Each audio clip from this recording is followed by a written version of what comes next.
right, thank you everybody for coming this evening as we get started. I want to welcome you to the San Francisco Public Library. Just some logistics.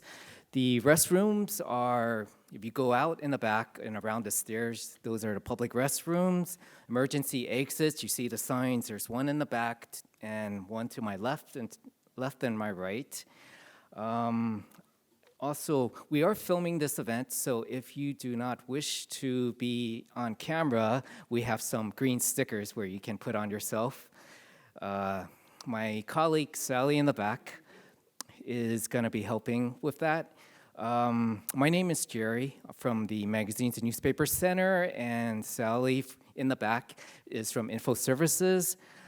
Before we begin, I want to start with a land acknowledgement, and just to say that the San Francisco Public Library acknowledges that we occupy the unceded ancestral homeland of the Ramaytush Ohlone peoples, who are the original inhabitants of the San Francisco Peninsula Bay Area. We recognize that we benefit from living and working on their traditional homeland. As uninvited guests, we affirm their sovereign rights as First Peoples and wish to pay our respects to the ancestors, elders, and relatives of the Ramaytush community.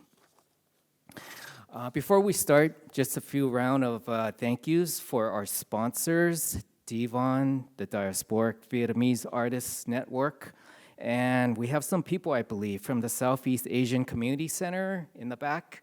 If you are interested, they have some brochures in the back about the services that they provide, so please help yourself to those. We also wish to extend our thanks to the Friends of the San Francisco Public Library. Anissa Malati, I'm not sure if she's in the audience, from the fourth floor, was also instrumental in helping us put this program together. Our public relations department also helped get the word out. And, you know, this program would not be available without our media team, I believe. We have Michael in the back, Kenny in the camera room.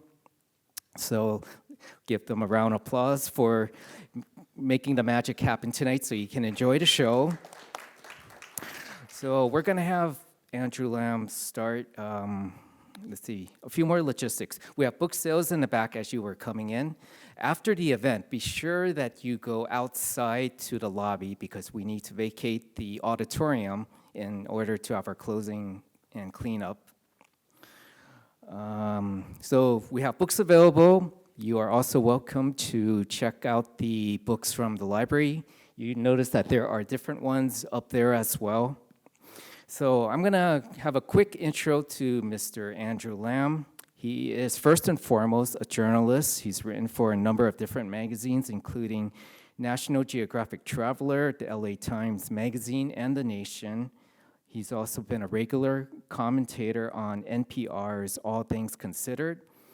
He is also an essayist, as you can see on the screen. One of his books is Perfume Dreams, Reflections on the Vietnamese Diaspora, which actually earned a PEN Open Book Award. And he's also written East Eats West, Writing in Two Hemispheres. He is also a storyteller. His last book was Birds of Paradise Lost. And tonight, you are here to see the release of Stories from the Edge of the Sea, which, by the way, coincides with the 50th anniversary of the end of the Vietnam War.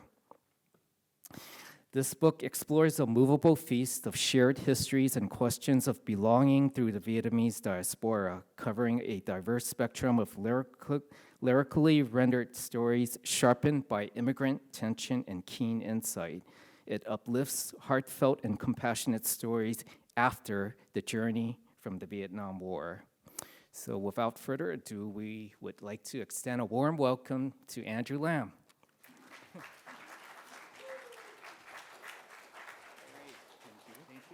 Thank you so much for coming, and thank you so much for inviting me to the San Francisco Public Library. I left Vietnam in 1975 when I was 11. And my family and I landed in San Francisco a few weeks later. So we actually flew over and has the distinction of being the first Vietnamese refugee family that came to San Francisco. the war ended April 30th, 1975. We left 2 days before that, and we spent a few days really in Guam, refugee camp, and then a few more days in Camp Pendleton. And then there was an aunt who lived in Daly City. She was married to a career diplomat, and then she came down and picked us up. And next thing you know, I became a San Francisco boy ever since. So even though I write a lot about the world, my feeling is that I'm more or less a native boy of San Francisco. And even when I travel overseas and when I hear someone say, that was hella hot or something, I'm like, oh, you're from the Bay Area, because you can hear the dialect.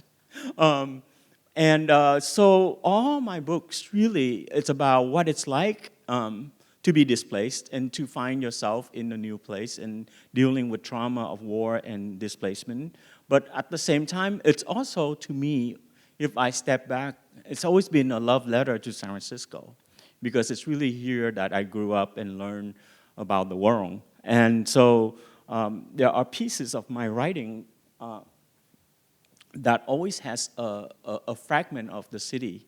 And even when the stories of the Edge of the Sea was written, part of that sea is from my window when I live on Nob Hill.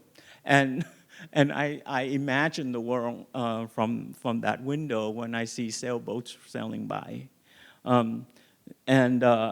Even this essay, when I wrote for NPR from the first book that won the PEN Award, San Francisco featured prominently in it. And I'll read the introduction to the book simply because it gives you a sense of what it's like to have lost a country and living in another, with the memory of that loss. It's called Lost Photos. When I was 11 years old, I did an unforgivable thing. I set my family photos on fire.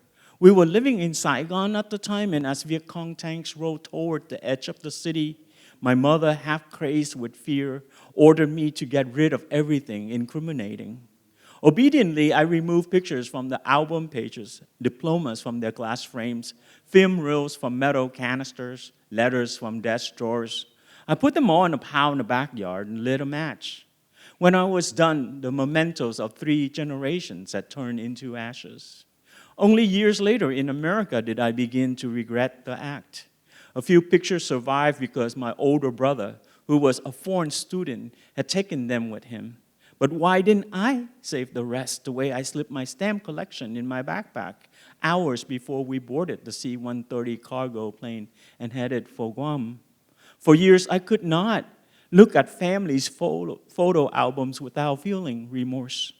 Then last week, I had a dream that was so instructive, it left me with a different estimation of that loss. In the dream, I find myself once more in front of my old home in Saigon. I walk through the rusted iron gate to find, to my horror, the place gutted, an empty structure where once there was life and love. Immediately, I start to rummage among the pile of broken bricks and fallen plasters, finding at last a nightstand that once belonged to my mother. I pull at its drawers and outspill dozens of black and white photos. I am ecstatic. The photos are intact. They are exactly as I remember them.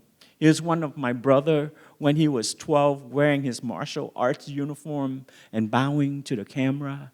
Here's one of my mother as a teenager, posing next to the ruins of Angkor Wat. Here is my father as a young and handsome colonel, smoking a cigar. And me and my sister holding on to our dogs, Medor and Nina, as we wave to the photographer, smiling happily. Suddenly, a little boy appears in the dream. "This is my home," he yells, "and you're trespassing." "But these are my photos," I meekly protest. The boy looks at me with a mixture of suspicion and shrewdness and changes his tone. "Well," he says, "how much would you give me for these photos?" But before I can find the answer, he laughs and snatches the photos out of my hand. I try to grab them back, of course, but it's too late. I walk to find my arm still reaching out over the blanket in a gesture toward the pictures, still trying to retrieve them. Confused, I stared at my empty hand for what seemed to be a long, long time. In the salty dawn with the cable cars rumbling up and down the hills and their bells clanging merrily outside my window, I saw what I hadn't seen before, that nothing was ever truly lost. What I failed to retrieve in the dream survives, if only as an exquisite longing. If words and language, as the poet Rilke tells us, can be made into a thing, mute as the statue of an orator, the reverse is true also. Precious things lost are transmutable. They refuse oblivion. They simply wait to be rendered into testimonies, into stories and songs. Thanks. So that's the intro to Perfume Dreams. And it was sort of the cri de coeur, as the French would call it, cry of the heart of a kid growing up in America dealing with this confusion of the loss of country and still how Americanized he has become. And so looking at his own history and the history of the Vietnamese people in America and try to find his place in it. But when I started out, I was alone. Now, of course, we have really celebrated Vietnamese American writers like Ocean Vuong and Viet Nguyen, who won Pulitzer Prizes and so on. But when I started, I didn't have any models, and there was a kind of social duty that I felt that I need to tell the story of the refugee, and that's certainly true along with East, East, West. I won't read any of it because there's too much work to read it, but it's also to address the immigration experience. Birds of Paradise Lost was beginning to be loosened from that social duty because I get to imagine personal lives. But I really get to break loose with stories from the edge of the sea, where I get to really explore sexuality, identity of second generation, the conflict of the heart, and really leave the social duty behind and really explore what is it to love and to have your heart broken.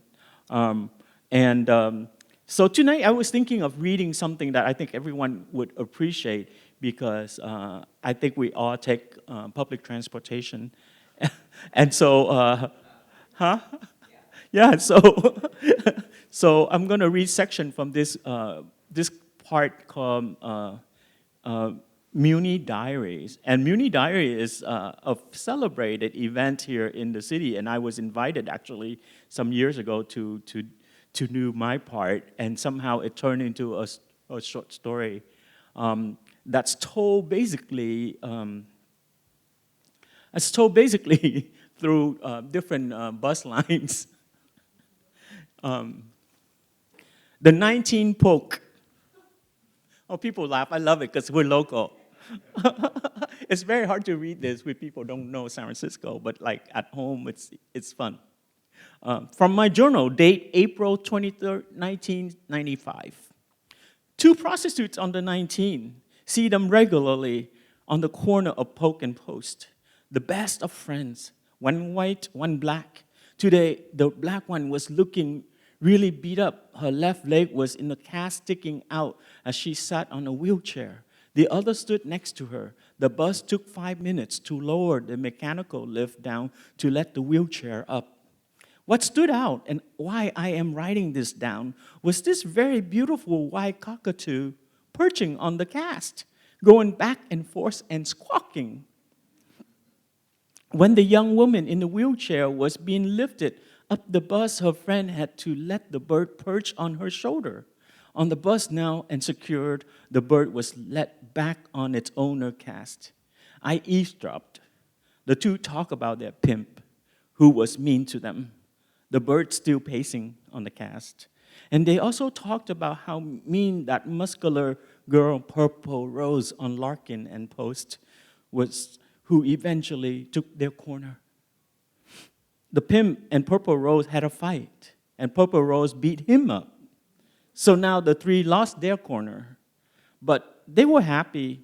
PR roughed that bitch up. She kicked his ass good. The woman with the cast kept repeating. They were both laughing hysterically over the fact that their pimp was sent to the ER. And no, I didn't find out whether PR also sent her to the ER, or was she hit by a car, or more likely her pimp. Whatever might have the case been, the best part of this vignette was this. From my note, when the two were ready to get off the bus on Polk and Jackson, and as the bus driver unstrapped the wheelchair, the cockatoo went nuts. Its golden crest raised up and down as if in warning as it flapped its wings wildly while screeching, "Kick his ass, kick his ass, kick his ass."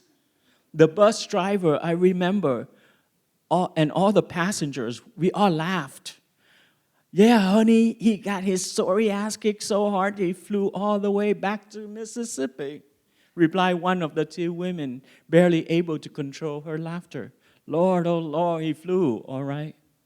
The cockatoo still haunts my imagination, its golden crest forming question marks over its handsome head. In dreams, in reveries, it paces back and forth on the woman's cast, squawking, flapping its beautiful wings, its crest raising and falling at various intervals while telling everyone to keep kicking the pimp's ass. I think a story might be told from the point of view of a bird as it witnessed the famous fight. A retired lawyer, I tried my hand at creative writing but couldn't finish the story at a writing workshop and gave up. So I'm relinquishing it to you, dear reader. What are its favorite phrases besides "kick his ass"? What else did it see from its perch over the young woman's bed all those lurid nights? What does it long for? What are its motivations, its quirks? In any case, I think it would be a nice gesture to me if you're writing a story about it to name it Norbert. There's so many buses. It's a long piece. I'll read the One California. One California. As usual, it's crowded on the One California. It's Saturday morning. The bus is heaving itself up to Nob Hill on its way from Chinatown, hooked by a metal pole that often falls off from being vicariously connected to its overhead electric wires. The bus trudges up and down steep hills almost all the way toward the sea. Greg, a colleague at my law firm, used to call it the slow bus to China. One could indeed get seasick the way it bopped and waddled. Standing only space that morning, which meant a lot of noisy old Asian ladies jostling for rooms, their plastic bags of grocery grazing against your legs. I was 28 then, still convinced that I was bi-curious, by which I meant I realized I could still find women attractive, but increasingly I gravitated toward men. But how would I know, since up until then, I was only drawn to one man and hadn't touched another since college. It could have been a fluke, I kept thinking, the one that I once loved. Aren't we all fluctuating on some spectrum like Kinsey postulated? I dated a few women, and the one long-term relationship, by which I meant 2 years I had with an older woman, ended in mutual disdain and dissatisfaction. Still too shy to act on my own, I became keenly aware of how much I increasingly appreciated male beauty, albeit from a distance. On Jackson and Larkin, a man got on. Dirty blonde, late 20s with green eyes, torn jeans, blue faded t-shirt clinging to a well-defined chest. Brief eye contact, and my blood quickened. I looked away, but not before I caught a smirk on his face. He was standing near the front of the bus. I was standing in the middle. Half of the population of Kowloon seemed to be standing between us. More people climbed up. Hot guys pushed himself toward my direction. I turned sideways and grabbed the upper headrail with both hands and pressed myself toward the single-seated Chinese lady so as to let him pass. The old lady scowled, not appreciating my crotch so close to her wizened chin, but it couldn't be helped. Except hot guy didn't squeeze past me to get to the back of the bus where there was more standing room. No, he stood behind me, raised one arm to grab the overhead rail, his torso on my back. Then as more people got on, he raised his other arms and grabbed the metal bar and pressed his body against me. Our hands touched. He was, in effect, spooning me in front of a mostly elderly Chinese audience. More passengers came up. They pushed past us. Hot guy found an excuse to rub and drub as we climbed Knob Hill. Worse, he was breathing down the back of my neck. I was horrified. I was thrilled. But mostly I wanted to bring one hand down to cover the growing bulge in my pants before it poked the old lady in her right cheek. But I was immobilized. Every time the bus came to a jolting stop, I could feel the heat of his bulge against the crack of my ass. Sweat began to pour down my temple. My heart beat like a tom-tom in my throat. I gulped. Yet I said nothing. Then I felt his tongue on my neck. It sent electric jolts down my spine. Yum, he whispered, salty, sweet. My knees buckled. The hair on my arms rose in response. My grip on the metal bar above me was that of a man hanging on over some unfathomable abyss. His breath on my ear, the nape on my neck. He licked again. I bit down for fear of crying out loud. But then the bus lurched to a stop at Clay and Powell. Too bad, he whispered. Work awaits. If today were Saturday, nothing would have saved you. Then he was gone. Knob hadn't topped hill and it was all over. The man left an impossible void. Yet it was not that hot man that I missed in the aftermath. No, not exactly. In the absence of his sheltering body, my mind took accounting of all my losses.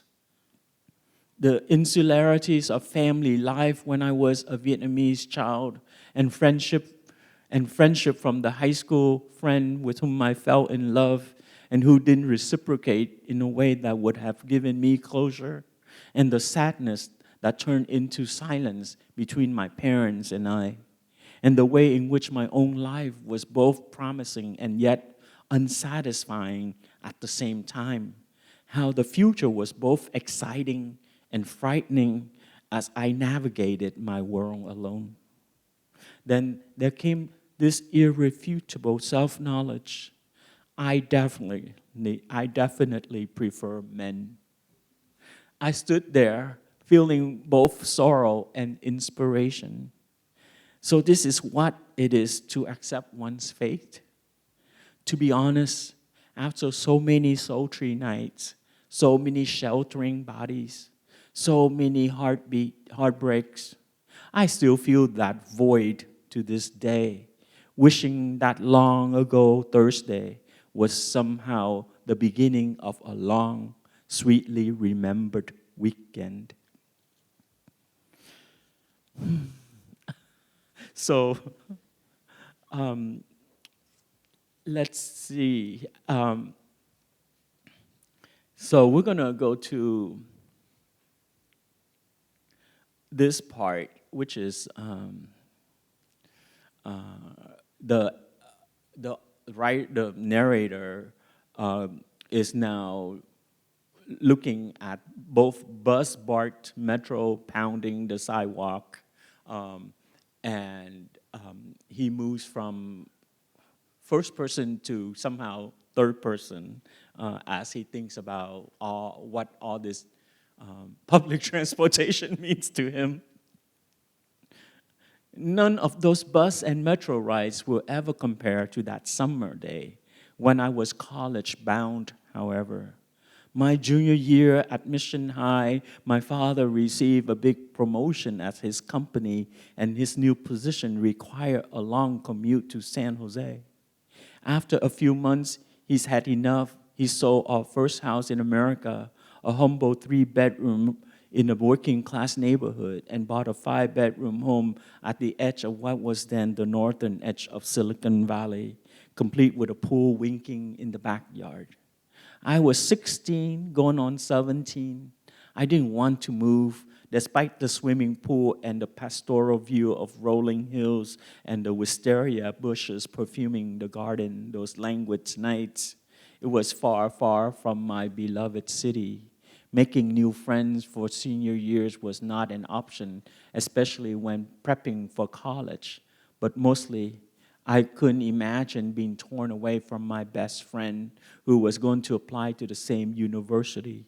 I argued that to continue going to the city's high school was the right thing to do, even if it meant lying about a change of address and getting up early at 5:30 each morning with my mother who worked in the city to get a ride to BART in Fremont with her and then transfer to the 16 Mission BART before walking to Mission High. My chances of getting into Berkeley would be greatly diminished if I transferred to another school in the middle of my junior year, I reasoned. My parents relented. So, trudge we did, my mother and I. After all these years, long after my parents are gone, I can still see my mother's pained face as she urged me to get up before dawn, her voice low and soft. Con ơi, thức đi con, wake up, son. Or my father's sympathetic gaze as I asked to have a sip of his extra bitter coffee at the breakfast table to shake myself awake.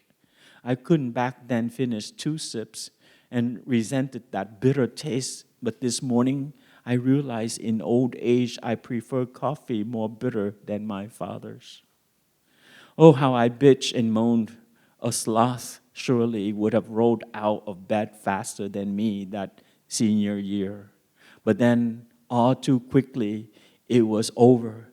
I was accepted to Cal. School ended, summer came. No more early morning commute. My parents threw a party. The relatives came. My best friend from school came and stayed for 3 days. We swam and played guitar and sang and talked of our future together at Cal. I wanted to study law, just like my grandfather, who went to the Sorbonne. But before college, I faced a long summer in the suburb working part-time at a gas station for pocket money. I was otherwise bored out of my mind, and I missed my best friend so damn much. We talked on the phone nightly. We giggled and made jokes, and we gossiped and bantered for hours. But it had been 2 weeks since we last saw each other. He had planned to come down, but it didn't work out. I offered to come up instead. The plan was to meet him at his house in the morning, and we would spend the day exploring and maybe stay over the night, and I often did during my senior year. We would bike to Land's End and maybe picnic on the beach, and maybe after bike to Chinatown for wonton noodles. Sure, he said, it's the plan. That night I said to my mother, Mom, wake me up in the morning, okay? I'll come with you to the city. Are you sure, she said in a weary voice? It's a long commute. Then she studied me. It's not like you won't see each other in the fall. It's been a long, long, boring summer, so yes, I'm sure, Mom, please. Then I woke up to find the room heated and bright. I cursed. Either my mom has forgotten or felt it was too early to wake me. She's seen me suffer nightly for months preparing for my grueling AP finals in spring, and maybe she thought I needed the extra sleep. Or maybe she thought it was pointless given that I would see my best friend in less than a month at Cal. For a good minute, I cursed the fate of a suburban teenager without a car. I had let my best friend down. It was unforgivable. Then there came that Scarlett O'Hara moment when she was hungry and in the dirt holding a turnip at her antebellum hand, in her antebellum hand with a powerful resolve. As God is my witness, even if I have to walk, I'm going to get to the city.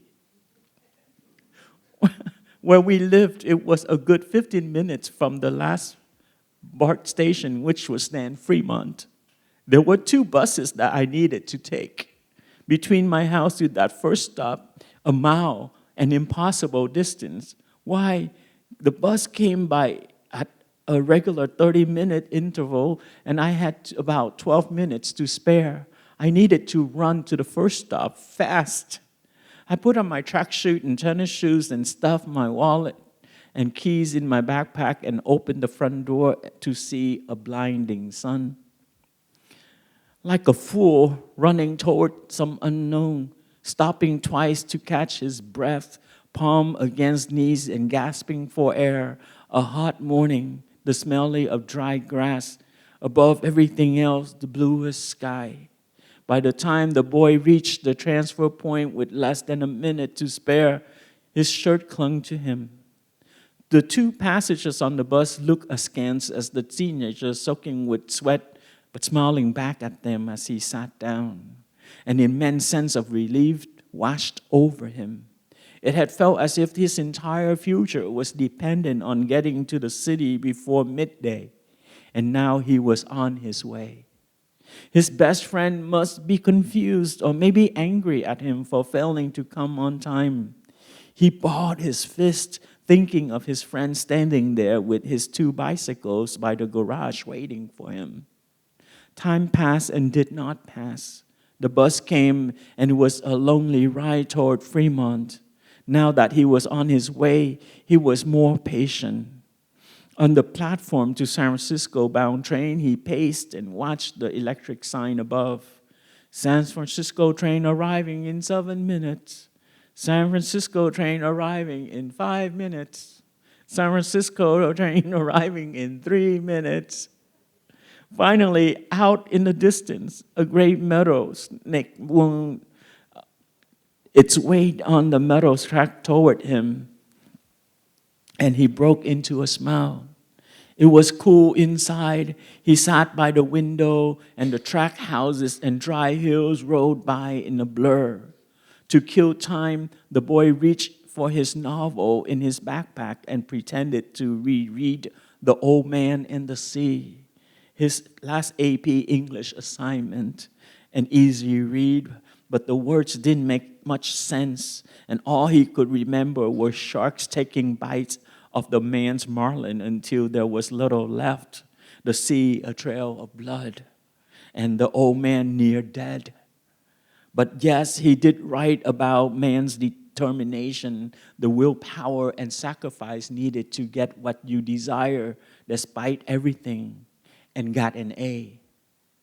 He had taken this train regularly since he moved to the South Bay, but it felt to him as if he was on a new destination, a familiar trek, yet he felt as if going towards some unknown country.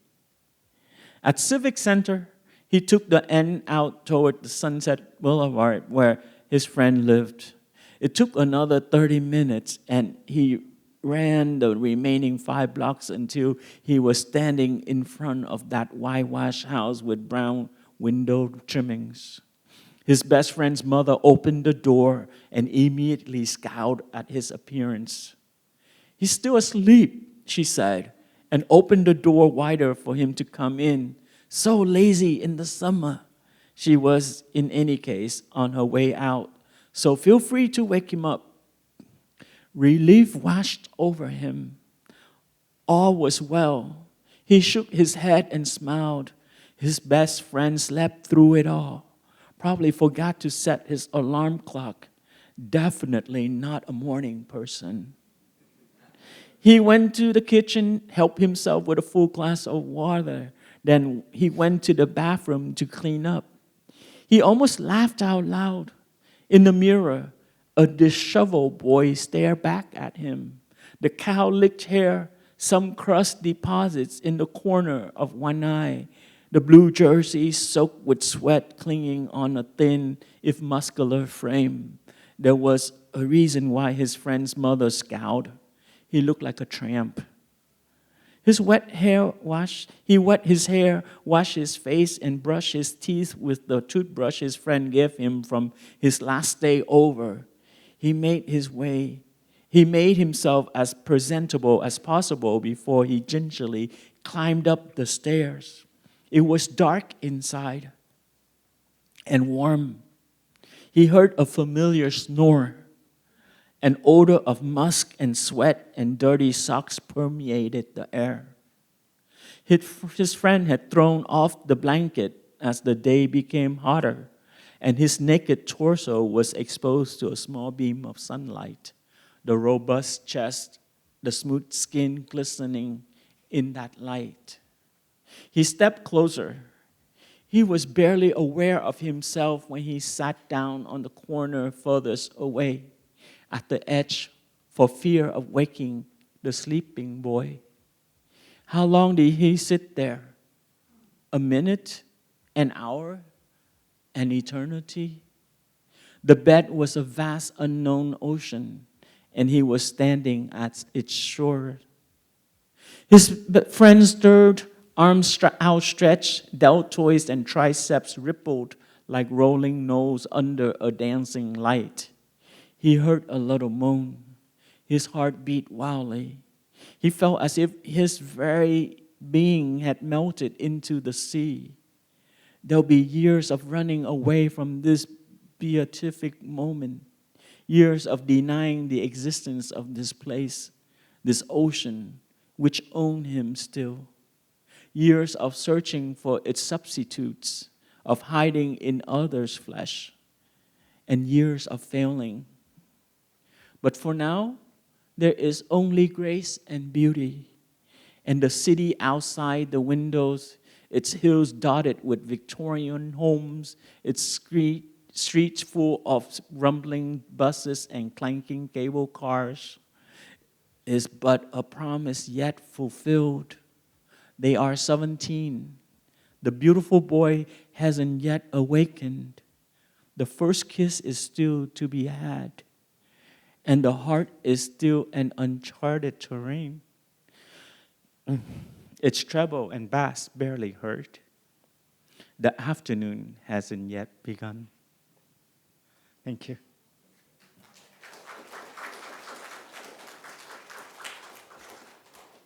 Well, that last passage got to me. I didn't expect my own writing get to me, but yeah, that last passage got to me. I think maybe we should open to Q&A unless you want to do a little more reading, I think.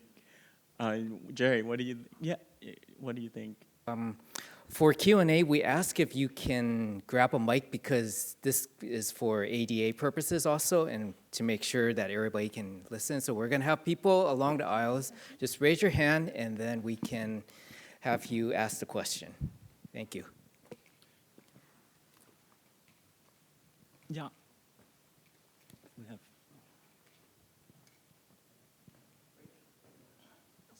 Oh, yeah.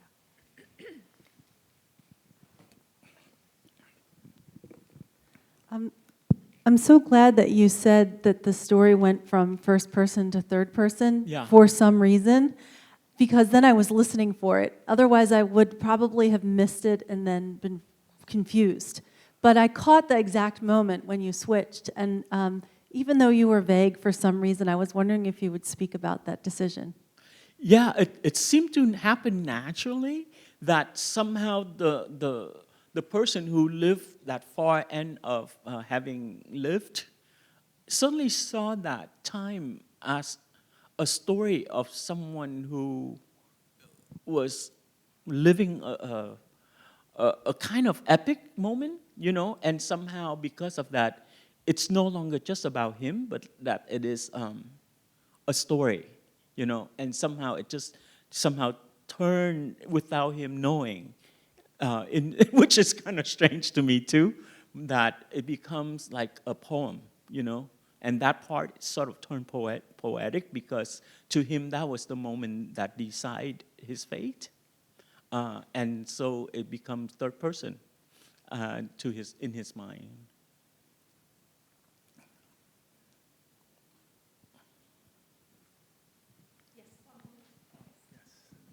Hello.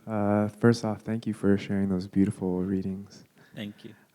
You mentioned earlier that you, earlier in your career, you had kind of felt this public duty as a Vietnamese diasporic writer, and that kind of in your more recent years or the stage in your career, shifting to more exploring kind of other aspects of you and exploring things that are more personal. And I was wondering if you could speak more to that, of what the shifts were, or just how that feels now to Sure. be in the place you are now. So first, I just want to apologize. I never read that piece out loud, and also the new book, the font is really small, and I'm old, and so I have a hard time reading the text. Yes, so when I started out writing was 1990 when I started getting published. And the Vietnam War ended in 1975, so it was 15 years into the story of Vietnamese in America. We really didn't exist in the U.S. until the war ended and we left en masse, you know. And so it was a community that was unheard, unknown, invisible. And suddenly I was on NPR, I was in the LA Times, I was in, I was syndicated because I worked for a news service. And I got to write a column from time to time. And suddenly I was quote unquote famous and I won awards. And then it felt this heavy burden that you are not an individual, but you speak for a group of people who lost their country, lost their home, lost their hearts, are brokenhearted. And so it felt as if like I don't have that luxury just to tell my own, because to come out as queer back in the 90s was not heard of, besides the fact that I didn't think I was queer at that time. And I also felt I wanted to tell the both people's story. I felt that was the thing I needed to tell because we were so invisible in America. And it took a while just to realize that, okay, I got to tell the story. Perfume Dreams won a PEN Award for telling that story. And then I was on NPR talking about what it's like growing up in America. So eventually there is this personal evolution in my own life. And the fact that then within 20 years time, 2010 on, you start seeing new crop of writers talking about their own lives and all these books written. And then so you're no longer this lonely voice from your community, but that you're one of the 100 flowers blooming.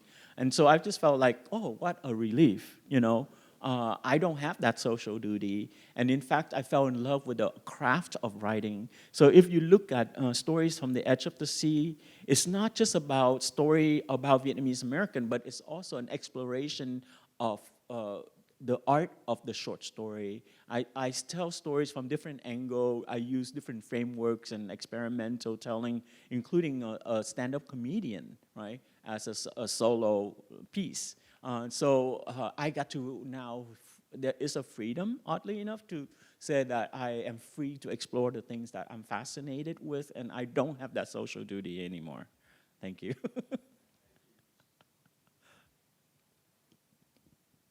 Yeah.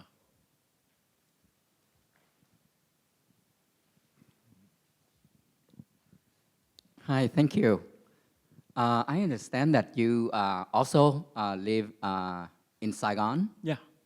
And here in San Francisco.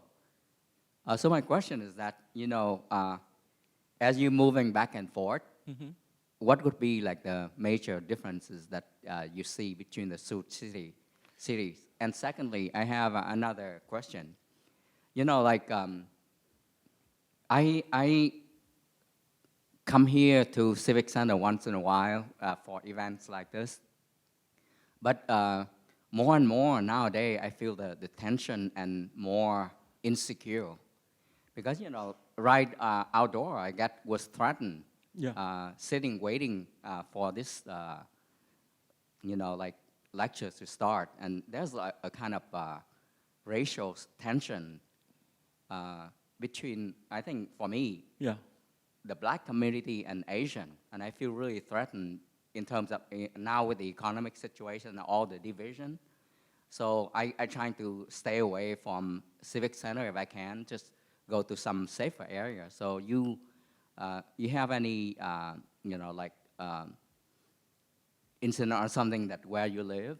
And so Yeah. two questions. Number one, comparing Saigon Yeah, and yeah. San So, Francisco. Secondly, I hear you. the racial tension, especially now. So Thank you.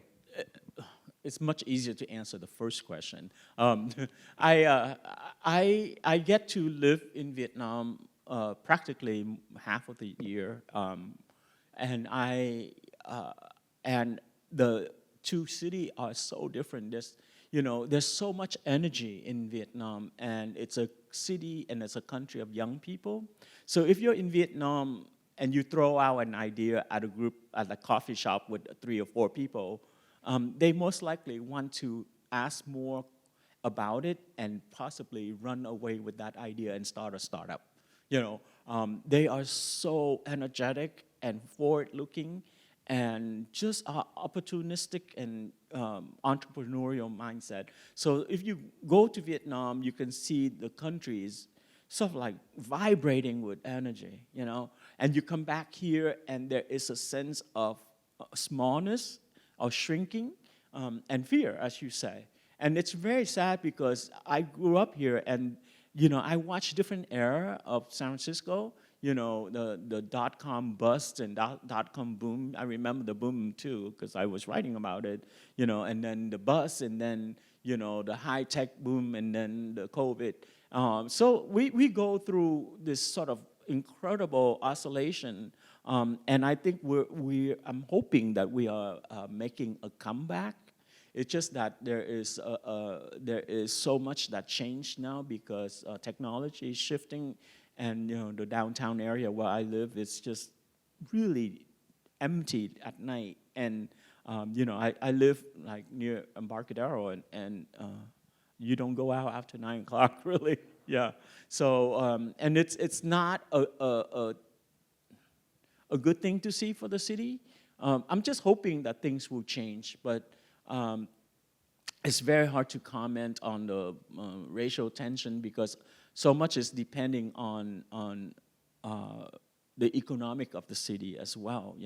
When you leave little left for poor people, the fight is even more violent because there's little orts, on the table, and everyone fight for that, and it's just too bad, I think. But I'm hoping that it will change back to the next phase of its glory.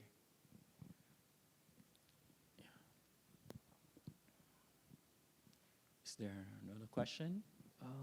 Oh yeah, there's Yeah, one back in the there. back here. Thank you for the reading. You spoke a few moments ago about falling sort of freshly in love with the craft of writing. Yeah. And I'd love to hear more about, if there are different practices, different techniques, maybe different experiments that you tried that helps with that infatuation. Yeah. At first, I thought my only concept was to tell the story of my people. And then I realized, no, I'm actually in love with the craft of writing.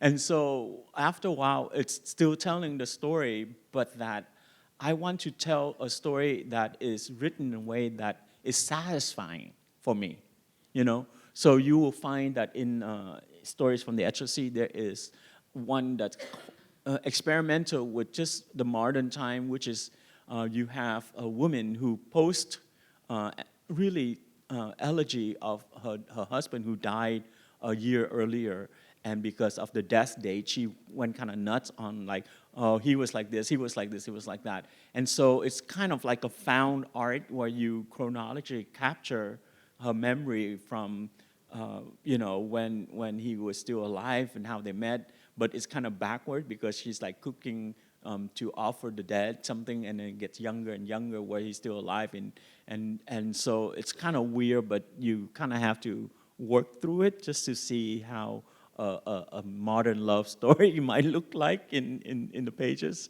Or, the stand-up comedian. I secretly always wanted to be a stand-up comedian. And so I get to make one of my characters to do stand-up comedy. So then I'm like, that's actually a story. Like he's telling his story, and all of them explore the heartbreaks, So even when it's funny, it's kind of sad.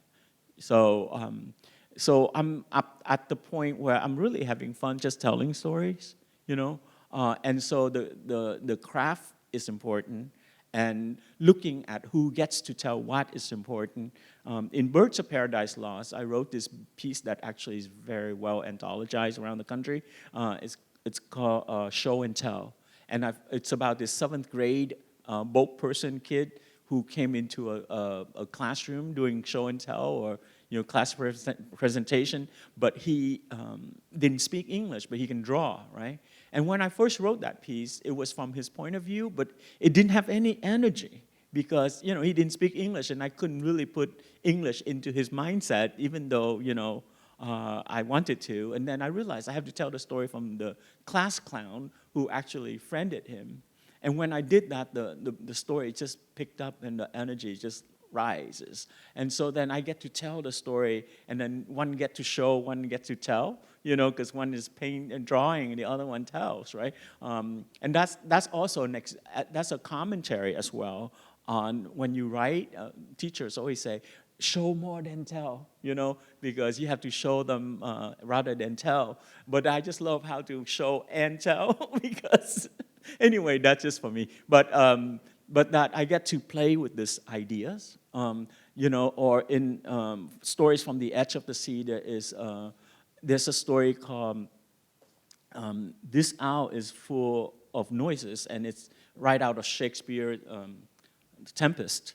And it's about this kid who, survived both people experience, and now he's at Berkeley studying biochem, right? And so I get to play with the Tempest in the back, but at the same time, this is the story of this guy, and his name is Cao Yibang, but it actually sounds like Caliban, and so what if Cao Yibang is the main character of the new story? So I get to entertain myself really in a literary sense, and so it's very wonderful when you get to live in that rich, imaginative, craftsmanship,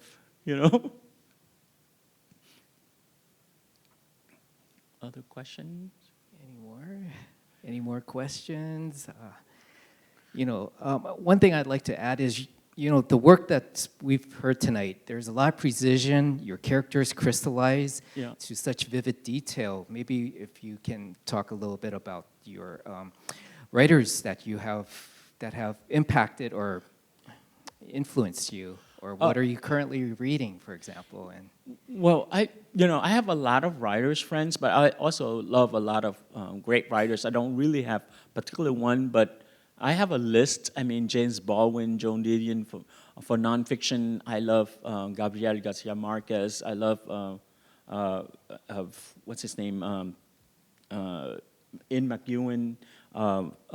Ishiguro is amazing. So I learned a little bit from everyone, and then my dear friend Robert Olin Butler, who wrote the blurb for my book, he always tells me that, and I agree with him. It's like, if you don't understand longing, if you don't understand the character's contradiction and longing, you don't have a story. And so for me, I always, when I do teach writing workshop and so on, the clarity comes from understanding what they want, even if they don't understand what they want. The clarity comes from knowing your character's yearning, and then you can see why they do what they do, right? And you don't dictate them, but you let their desire and their yearning, their contradiction, direct the destiny of the story. And so in many ways, I love story that begins from the heart, and I don't really like preachy didactic novels where they give you political ideas and then make, like Ayn Rand or somebody, make you have to believe in these two-dimensional characters because it fits some kind of, bootstrap economy, whatever. I don't know, but like, because if you cannot hear the beat of the human heart, you don't really have a good story in my mind. Yeah.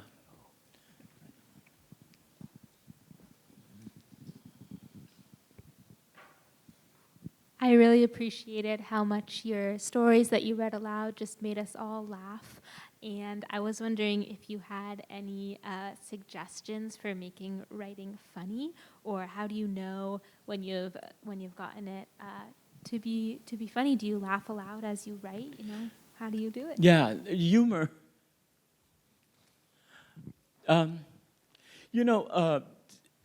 I'll tell you a story that when I was at Stanford, I did a night fellowship in journalism there, and one of my classmates was a reporter during the Yugoslavian Civil War, and there was this sniper alley, and she and her cameraman, she was a TV reporter, they were like desperate to get across just to buy food, but like you cross this alley, you get shot because up there's some sniper, and so he had his cigarette hanging on his ear, and cigarettes really hard to find during that time. And so they made a dash, and he made a dash first. I mean, she did, and then he made a dash, and then a bullet rang out, and then he fell, and then he managed to crawl across, and there's blood on the side of his head. And she said, "Oh my God!" And then his ear got shut off. But he's alive. And then suddenly he turned around and he crawled back to the alley. And she said, "Forget the ear. There's no way there's a doctor that can patch your ear." And he looked at her and said, "Fuck the ear. I'm looking for the cigarette." I'm still laughing. But that, I really love that story. You know why? Because it's a terrible moment. It's a terrible moment. And yet, because it is terrible, somehow humans find a way to laugh, I mean, there is humor if you somehow step back and look at the shit we do to each other, and it's so stupid.